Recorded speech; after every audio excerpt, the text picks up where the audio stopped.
की लंबी आयु के लिए वट सावित्री व्रत कथा। सुहागिन महिला। इस वट सावित्री पूजा करने से पहले इस कथा को अवश्य सुने, नहीं तो अनर्थ हो सकता है। कुछ गलती हुआ तो अंत तक जरूर सुने।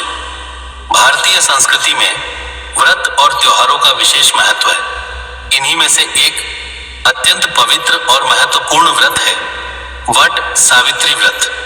यह व्रत विशेष रूप से विवाहित महिलाओं द्वारा अपने पति की लंबी आयु, सुख समृद्धि और अखंड सौभाग्य की कामना के लिए रखा जाता है। इस व्रत के पीछे एक अत्यंत प्रेरणादायक पौराणिक कथा जुड़ी हुई है, जो सावित्री और सत्यवान के अटूट प्रेम, निष्ठा और साहस को दर्शाती है। प्राचीन काल में मद्र देश में अश्वपति नाम के एक महान और धर्मनिष्ठ राजा राज्य करते थे। उनके पास सब कुछ था, लेकिन संतान का सुख नहीं था। इस अभाव को दूर करने के लिए उन्होंने वर्षों तक कठोर तपस्या की और देवी सावित्री की आराधना की। उनकी भक्ति से प्रसन्न होकर देवी ने उन्हें एक पुत्री का वरदान दिया। समय आने पर उनके घर एक अत्यंत सुंदर, तेजस्वी और गुणवान कन्या का जन्म हुआ, जिसका नाम रखा गया सावित्री। वह बचपन से ही बुद्धिमान, विनम्र और धर्मपरायण थी। उसके गुणों की चर्चा दूर दूर तक फैल गई। जब सावित्री विवाह योग्य हुई तो राजा अश्वपति ने उसे स्वयं अपना जीवन साथी चुनने की अनुमति दी। सावित्री वन वन घूमती हुई एक दिन एक घने जंगल में पहुंची, जहां उसकी मुलाकात सत्यवान नामक युवक से हुई।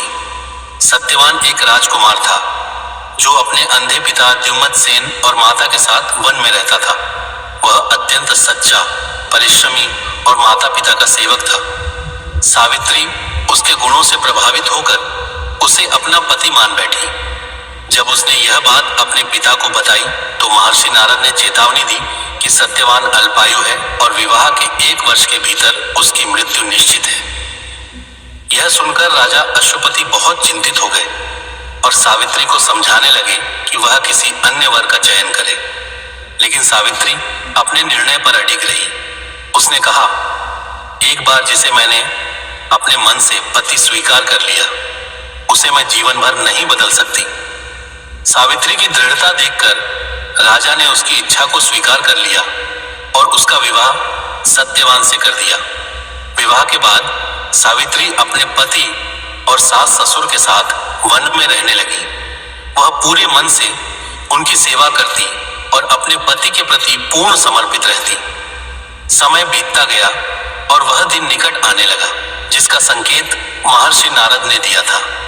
सावित्री को इस बात का भान था, इसलिए उसने उस दिन से 3 दिन पहले ही कठोर व्रत और उपवास आरंभ कर दिया। उसने भगवान से अपने पति की दीर्घायु के लिए प्रार्थना की। अंततः वह दिन आ गया।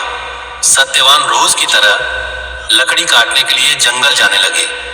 सावित्री ने उनसे आग्रह किया कि वह उसे भी साथ ले जाएं। सत्यवान ने उसकी बात मान ली।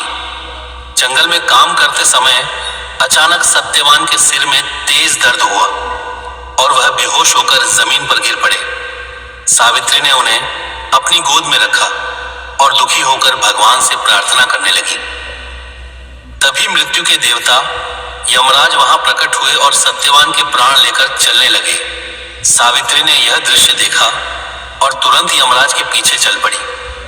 यमराज ने उसे समझाया, हे सती, तुम अपने पति के शरीर के पास लौट जाओ, यह संसार का नियम है। लेकिन सावित्री ने दृढ़ता से कहा, जहां मेरे पति जाएंगे मैं भी वहीं जाऊंगी, यही मेरा धर्म है। सावित्री की इस अटूट निष्ठा से यमराज प्रसन्न हुए और उसे एक वरदान मांगने को कहा, सिवाय सत्यवान के प्राणों के। सावित्री ने पहले वरदान में अपने ससुर की आंखों की रोशनी और उनका खोया हुआ राज्य वापस मांगा। यमराज ने यह वरदान दे दिया। फिर भी सावित्री उनके पीछे चलती रही। यमराज ने दूसरा वरदान दिया। इस बार सावित्री ने अपने पिता के लिए 100 पुत्रों का वरदान मांगा। यह भी स्वीकार हो गया। सावित्री की दृढ़ता और भक्ति देखकर यमराज ने तीसरा वरदान देने की घोषणा की। इस बार सावित्री ने बड़ी चतुराई से कहा, मुझे 100 पुत्रों का वरदान दे जो सत्यवान से उत्पन्न हो। यमराज उसकी बुद्धिमत्ता को समझ गए। उन्होंने तुरंत सत्यवान के प्राण वापस लौटा दिए और कहा, तुम्हारी निष्ठा, भक्ति और बुद्धिमानी से मैं अत्यंत प्रसन्न हूं। सावित्री अपने पति को लेकर वापस लौटी। कुछ समय बाद उसके ससुर की आंखों की रोशनी लौट आई और उनका खोया हुआ राज्य भी वापस मिल गया। इस प्रकार सावित्री की अटूट श्रद्धा और भक्ति ने मृत्यु को भी पराजित कर दिया। इसी घटना की स्मृति में आज भी वट सावित्री व्रत मनाया जाता है।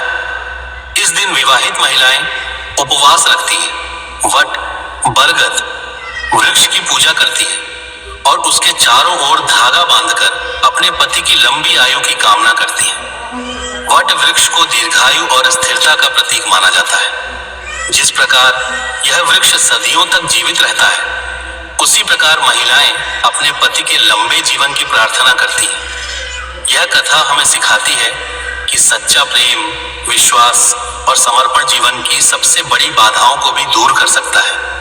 सावित्री की यह कथा आज भी हर सुहागिन के लिए प्रेरणा का स्रोत है और यह दर्शाती है कि सच्ची भक्ति में अपार शक्ति होती है। ऐसे ही और कहानी और कथा सुनने के लिए हमारे चैनल को लाइक, शेयर, फॉलो और सब्सक्राइब करें। धन्यवाद।